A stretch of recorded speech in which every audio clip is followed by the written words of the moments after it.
So what's up mga boss today?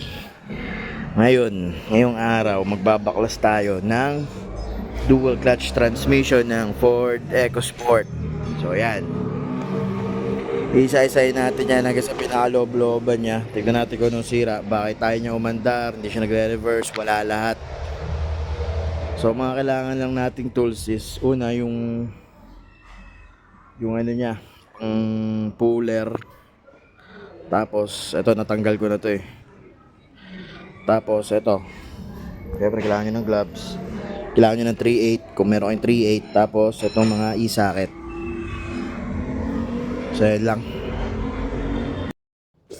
So yan, first of all, magsusuot muna tayo ng ating pangmalakasang gloves kasi mahirap na, baka masugatan tayo. Although sanay naman tayo masugatan, pero maganda pa rin. Sayang naman yung bili ng gloves kung hindi natin susuotin, di ba? So anyway, tara simulan na natin to. So ito nga pala, natanggal ko na yung mga lock nito, yung mga circlip nito. So yan, ikot-ikutin muna natin para makita nyo. Ikot-ikutin ko yan. Medyo mabigat nga pala tong clutch pack na to, kaya ingat kayo, baka mabagsakan kayo nyan. So yan, itong sunod na tatanggalin ko is yung mga release bearing. So yan, meron yung maliit tsaka malaki para sa shift port na A and B. So tanggalin natin yan, kasama na sa papalitan natin yan. Then yan, papakita ko sa inyo. Tignan nyo yung itsura nya. Wala na, sira na talaga.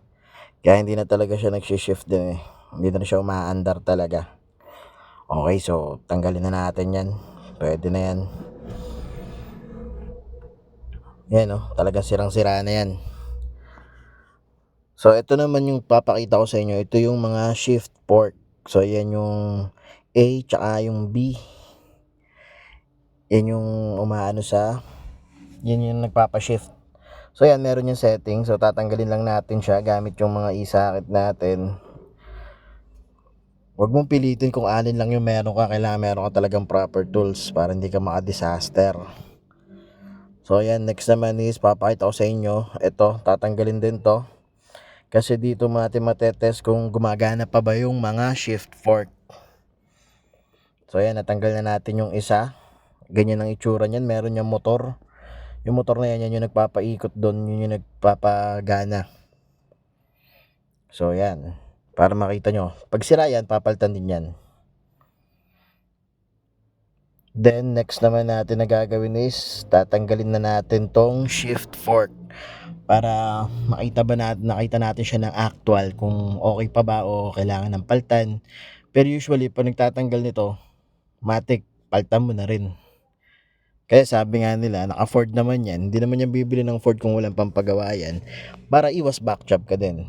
Pero kung hindi pa naman siya sira, wag mong paltan, sayang, kawawa naman yung customer.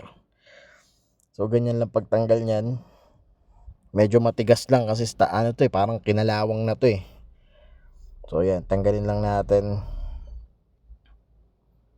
Sa mga gusto nga palang paggawa, dito lang kami sa Boss Garage, dito sa Bacoor. Yung Aguinaldo Highway lang kami. So yan na yun.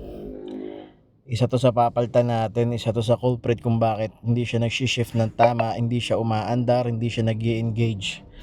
So dyan lang iikot yun. Hindi ako expert pagdating sa mga transmission, pero inaral ko rin naman na mabuti ba. So bale, ito yung tumutunog guys pag naka-ignition.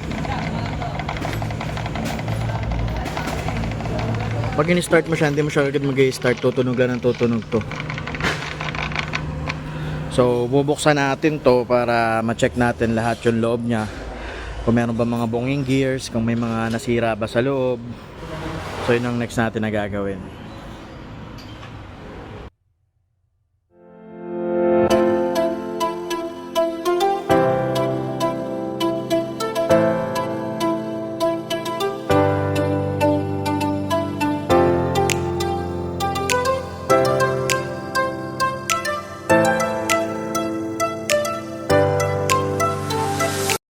So yun guys, natanggal na natin siya. Binunot lang naman natin yun. Tap nyo lang ng very light yun using a rubber mallet. Kung wala kayo, bumili kayo. Huwag nyo pukpukin ng martilyo, okay?